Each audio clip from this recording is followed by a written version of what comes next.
삶을 가꾸는 마음 수행에 좋은 사연 보내주신 분들 소개하고 저희들 또 같이 생각해보고 또 성찰해보면서 문제 해결의 해답도 한번 찾아보는 시간 가져보도록 하겠습니다.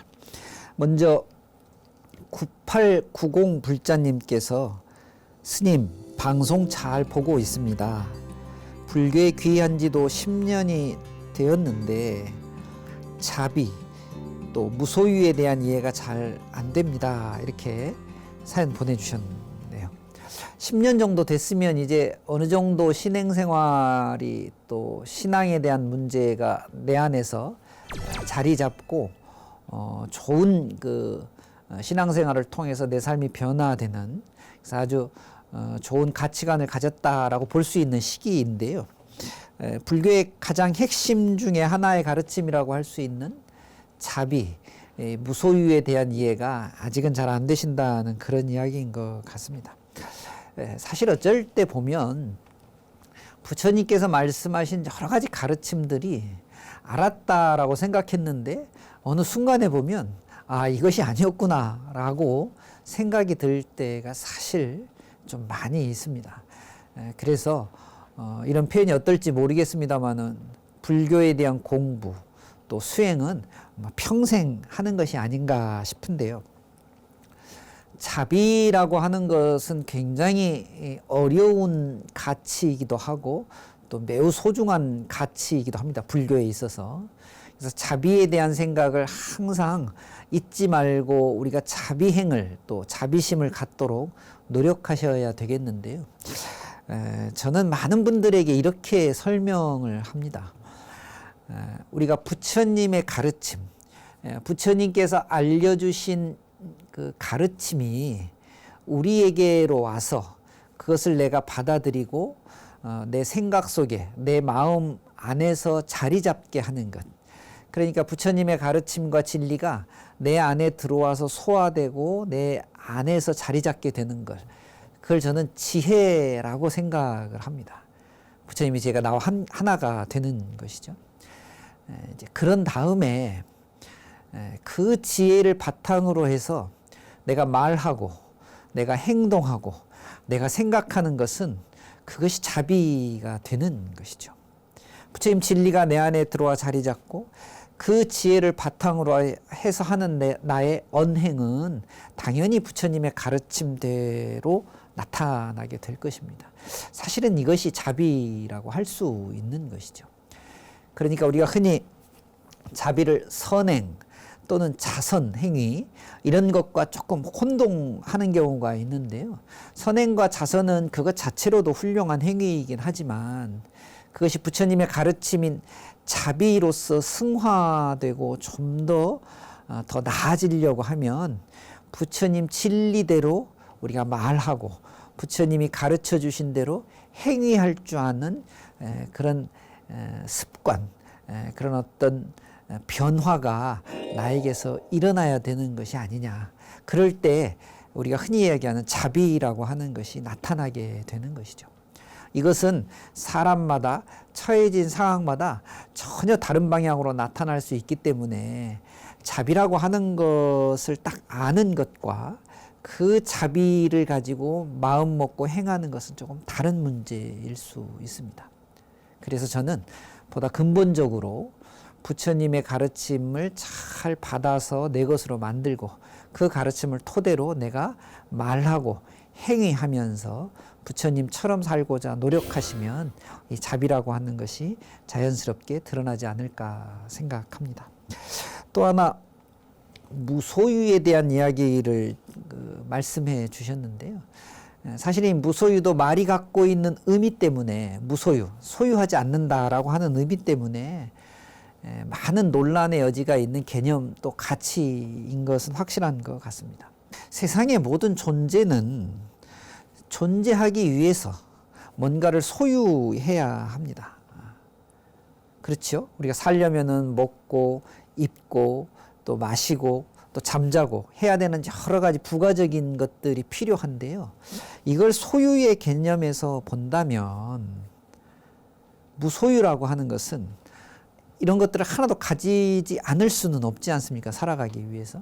그렇다면 무소유를 어떻게 받아들일 것인가? 존재가 존재하기 위해서 소유하는 것에 적절함이라고 저는 생각을 합니다. 적절하게 소유하는 것이죠. 근데 이 적절하게 소유한다는 것을 사실은 어느 정도가 적절한지는 사실 아무도 모릅니다. 왜 그러냐 하면 누구라도 이 정도면 됐다라고 생각하는 사람이 거의 없는 것이죠. 그래서 이 내 존재의 적절한 소유가 어느 정도인지를 알아가기 위해서 공부하고 수행하고 노력하는 것이 이 무소유를 알아가는 공부입니다. 그러니까 무소유가 어떤 것이다 라고 말씀드리기 굉장히 어려운 것이 이 존재의 소유에 대한 적절성이기 때문에 그 가치 기준, 그 적절성의 기준을 어떻게 갖느냐가 굉장히 중요한 것이죠. 제가 절집에 와서 이 무소유의 가치를 생각하면서 살아보니까 소유의 문제가 아니라 이것은 사용의 문제구나라는 결론에 다다르게 됐죠. 내가 가지고 있는 것을 얼마만큼 가지고 있느냐를 가지고 좋다 나쁘다를 판단하는 것이 아니라 어떻게 쓰느냐에 따라서 참 잘 썼다, 좀 더 잘 쓸 걸 하는 어떻게 보면 수행과 공부의 마음이 생겨나기 시작한 것이죠. 요즘 제가 이런 말씀 드리긴 적절치 않습니다만 아파트 가격이 막 천정부지로 올라가서 여러 사람들이 불편해하고 불안해하고 또 고통받고 있는 것 같습니다. 정치적인 또 정책적인 또 국가의 어떤 운영의 문제가 참 복잡하게 가미돼야 된다고 생각하지만 우리가 한 분 한 분의 개개인이 이 아파트를 소유의 문제가 아니라 사용의 문제, 살아가는데 아주 편리한 주거의 수단으로 생각이 바뀔 때 정말 이 문제가 근본적으로 해결되지 않는가 하는 생각을 가지고 있어서 여전히 그런 소유의 문제 또 가치의 문제가 재산, 재물에 관련된 문제로 이렇게 보도될 때마다 마음이 좀 불편하기도 합니다. 여러분, 무소유라고 하는 것은 소유가 아닌 사용의 문제에서 이 문제를 들여다보시면 무소유의 의미를 조금 이해하실 수 있지 않을까 하는 생각을 가져봅니다. 네, 우리 9890 불자님 앞으로 계속해서 신행생활 20년, 30년 되시면서 자비에 대해서 좀 더 공부해 보시고 무소유에 대해서도 좀 더 잘 알아가시기를 바랍니다.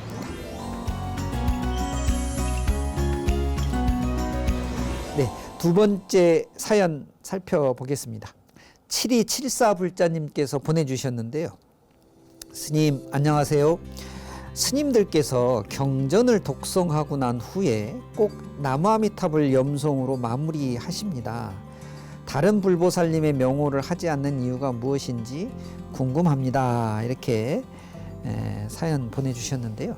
꼭 나무아미탑을 염송으로 끝나는 것만은 아닙니다. 스님들 축원하실 때 나무 서가모니불, 나무 서가모니불, 나무 시아본사 서가모니불도 많이 하고요. 또 나무아미탑을 관세음보살은 어느 순간부터 관용적인 표현으로 쓰기 때문에 꼭 나무아미탑을 염송으로 끝나는 법칙이 있는 것은 아닌데요.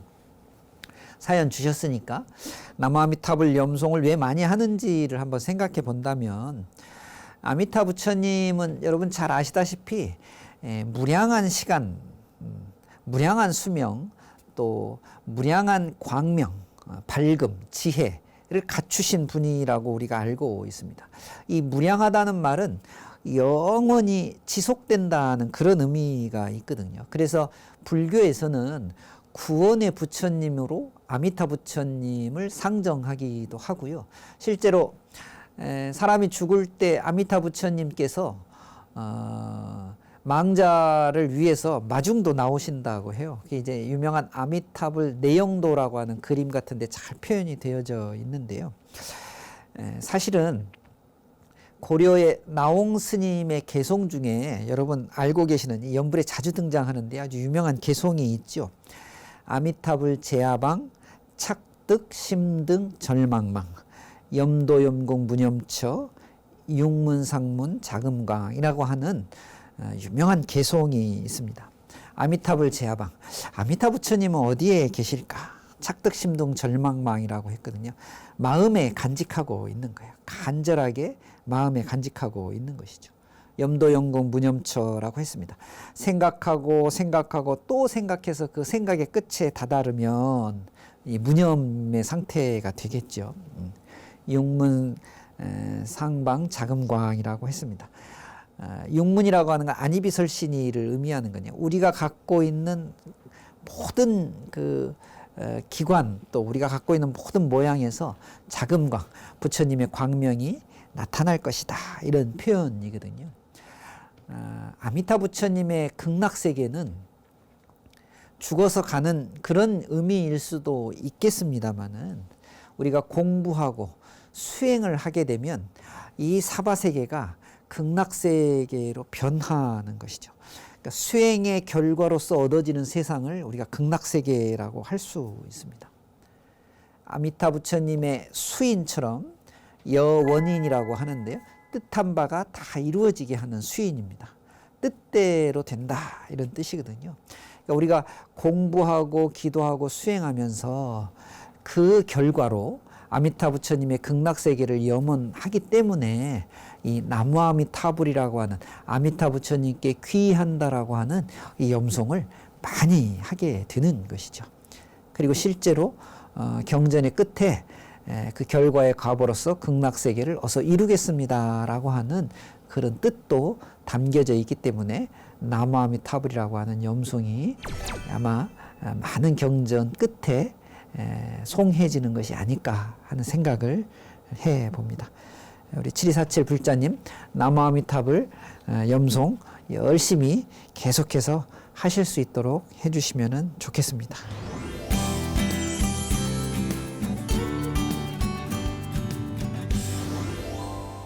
세 번째 사연 살펴보겠습니다. 8461 불자님께서요. 층간소음 때문에 윗집에 찾아가 사람을 죽였다는 뉴스를 보고 안타까움보다 왜 그랬는지 이해가 될 정도로 저희 집도 층간소음에 시달리고 있습니다. 아이들이 있는 것도 아닌데 다 큰 성인들이 발을 구르며 뛰어다니고 주말 내내 피아노를 치면서 시끄럽게 하고 도저히 공동주택에 살 자격이 안 되는 사람들 같아서 화가 납니다. 당장 이사갈 형편도 안 되니 윗집에 선물을 들고 가서 몇 번이나 양해를 구했지만 고쳐지지 않아요. 편히 쉬어야 할 집에서 스트레스를 받으며 살아야 하니 힘듭니다. 층간소음 스트레스를 어떻게 해야 할까요? 이런 사연 보내주셨네요. 요즘 사회에서 아주 많은 이슈가 되는 것 중에 하나가 이 층간소음 문제인 것 같습니다. 저 지방 어디에서 이 층간소음 때문에 흉기를 들고 사람이 살해되었다는 그런 뉴스를 본 적이 있어요. 8461 불자님께서 보내주신 사연과 크게 다르지 않는데요. 참 참담하다 이런 생각이 듭니다. 그런데 층간소음이라는 게 왜 생겼을까요?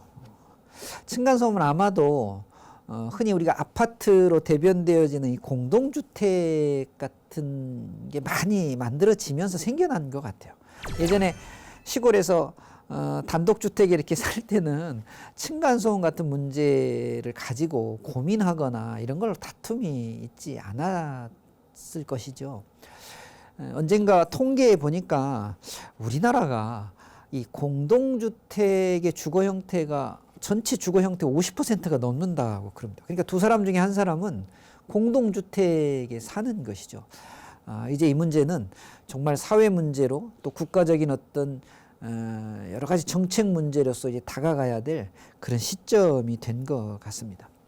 저는 무엇보다도 당사자 간의 어떤 양보, 배려 이것이 가장 중요하다고 생각하지만 그것만 가지고 해결되지 않기 때문에 공동주택에는 우선 이 문제를 해결하기 위해서 여러 가지 노력을 좀 하셔야 됩니다. 특히 관리자들의 역할이 매우 중요해졌다.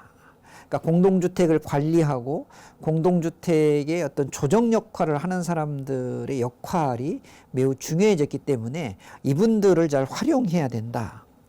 또 하나는 이런 공동주택의 좁은 곳에서 많이 살고 있는데 이제 그러다 보니까 자주 만나서 소통하고 대화해야 됩니다. 반상회라고 하나요? 저는 잘 모르겠습니다만은 그런 모임에 적극적으로 참여하셔서 이런 문제들을 좀 제기하고 이런 문제가 좀 해결될 수 있도록 서로 간의 그 의견들을 나누어야죠. 오히려 그런 모임에 자주 나가지 않고 그저 나 혼자만의 삶을 살다가 이런 문제가 생기면 해결하기가 참 난망한 것입니다. 요즘 뭐라고 하나요? 층간소음 이웃 사이센터, 뭐 공동주택 분쟁 조정위원회 뭐 이런 것들도 많이 만들어지고 있는데 감정적인 대응보다 여러 가지 할 수 있는 노력을 하면은 참 좋겠다라고 하는 생각을 해봅니다. 어쨌건 양보하고 배려하는 게 우선이고 중재자를 통해서 이 문제를 해결하는 노력도 좀 하셔야 되겠고 역시 주변 사람들과의 소통 또 원만한 관계를 평소에 유지해놔야 이런 문제를 해결하는데 매우 좋지 않을까 싶습니다. 개인적으로 노력해야 될 것도 있습니다. 혹시 내가 막 뛰어다녀갖고 그 밑에 있는 분들에게 피해를 줄 수도 있으니까요. 매트도 좀 깔고 집에서 실내화도 좀 신고 그러니까 이런 노력들도 병행하시면서 이 문제에 대해서 정말 많은 생각들 하셔야 될 때가 아닌가 싶습니다. 네, 8461 불자님 힘드시겠지만 이런 노력들을 통해서 스트레스를 좀 줄여가 보시도록 하시면 좋겠습니다.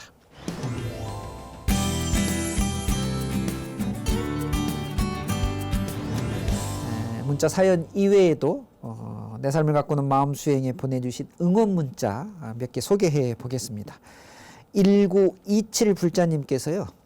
남전 스님의 마음 수행과 인연 다음에 감사드립니다. 스님의 귀한 법문을 죽빗소리로 알고 열심히 정진하겠습니다. 네, 죽빗소리는 항상 우리를 경책하고 깨우는 역할을 하는데요.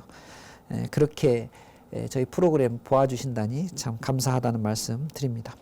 9842 불자님께서는요. 일주일 내내 남전스님 법문 들으면서 제 자신을 돌아봅니다.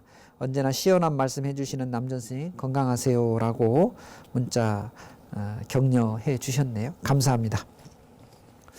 여러분 이 시간은 여러분들의 문자 참여, 사연 참여로 이루어집니다. 신행 상담부터 해서 일상 속에 있는 고민까지 무엇이든지 보내주시면 저희들이 소개해드리고 함께 고민해 보겠습니다. 사연 소개된 분들 중에 한 분 추첨해서 정혈차를 선물로 보내드리도록 하겠습니다. 요즘 천리길 수행하시는 스님들, 불자님들 계신데요. 먼 천리길도 한 걸음부터 시작하지요.